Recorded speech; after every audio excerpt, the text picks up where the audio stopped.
people pick up on attitude, not so much from the words that you say, but from what's called the subcommunications around your words. You see, while your conscious mind will be listening to their words, the things that they're saying, your unconscious mind will be listening to how they carry themselves, their eye movements, their voice inflections, their overall mannerisms, all that stuff surrounding what they're saying. And that stuff is called subcommunication.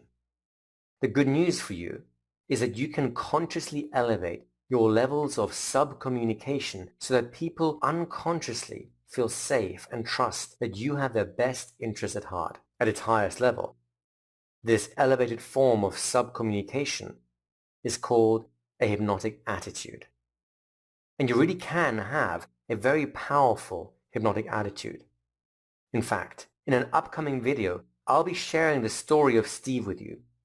Steve is a longtime friend of mine. He used his hypnotic attitude, along with the other principles in this video training series, to triple his tips as a waiter and make more money than any other waiter in his restaurant.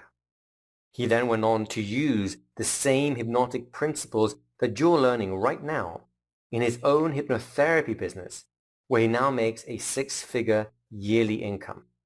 Okay, so for now, I hope that you're getting a sense of just how important this hypnotic attitude is to the overall success of your conversational interactions. When people feel safe in your company and trust you, they will unconsciously want to go out of their way to please you and reciprocate in some way, for example, by agreeing with you. Now, an attitude is a two-way street. It's not just important where your attitude is, it's also important where their attitude is. Remember, if their attitude is in the no room, well, you want to be able to move them back into the yes room where your ideas get accepted. And to do that, there are essentially two ways. First, you could butt up against their current ideas and try to change them by force of will. That's what most people attempt to do, and it's not very successful, especially as a long-term strategy.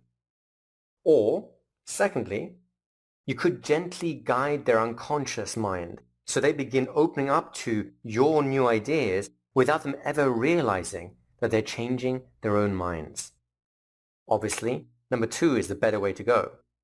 The trouble is, most people don't know how to guide other people's unconscious minds. But you will, because the secret to guiding another person's unconscious mind and all their subsequent responses is to use hypnotic flow. And we'll be looking at how to create this hypnotic flow in your interactions in the very next training video. To continue with the rest of the training, click the link in the description box to download the rest of the videos for free.